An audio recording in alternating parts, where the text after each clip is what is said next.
అందరికీ నమస్కారం అండి. ఈ యొక్క వీడియోని ఎంతో దుఃఖంతో బాధతో చేస్తాను.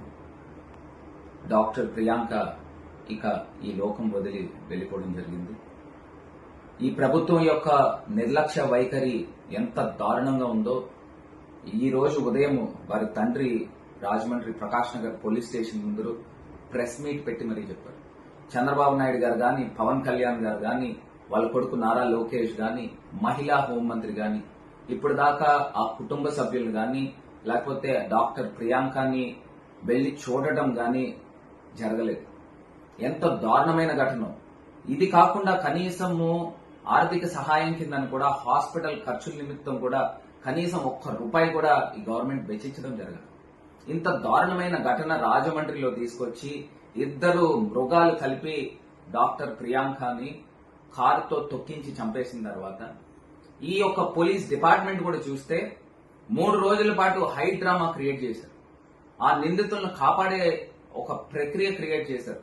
దీన్ని కేవలం ఒక సింపుల్ యాక్సిడెంట్ కింద క్రియేట్ చేసి ఆ అక్యూజ్డ్ ని గైడ్ కాలేజ్ ఇంజనీరింగ్ స్టూడెంట్స్ కింద చిత్రీకరించే కార్యక్రమం చేశారు. ఒక పోలీస్ సిఐ ఇంత అటెంప్ట్ చేయగలుగుతాడా అని అడుగుతా ఉన్నా. దీని వెనకాల అదృశ్య శక్తులు, దుష్ట శక్తులు ఎవరున్నారు?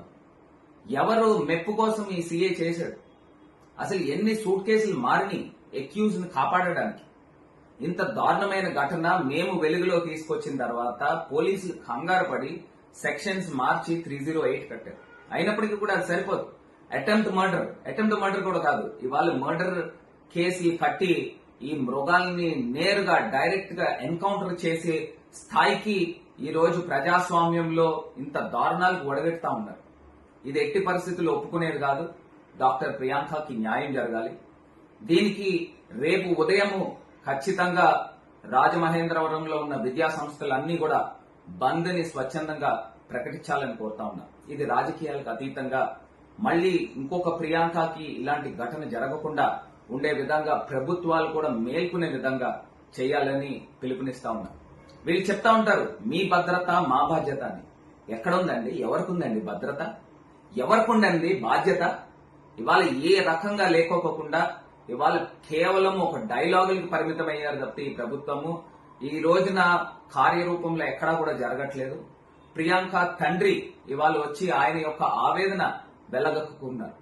ఈ ప్రభుత్వం నైతిక బాధ్యత వహించి ఇమీడియట్ గా ప్రియాంకకి న్యాయం చేసే విధంగా ఆ యొక్క దోషులకి కఠినాతి కఠినమైన శిక్షలు పడే విధంగా ఈ ప్రభుత్వం వ్యవహరించాలని మేము డిమాండ్ చేస్తా ఉన్నాము. ఖచ్చితంగా జగన్మోహన్ రెడ్డి గారు కూడా స్పందిస్తారు. డాక్టర్ ప్రియాంకకి న్యాయం జరిగే వరకు మా యొక్క పోరాటం కూడా ఉంటుంది.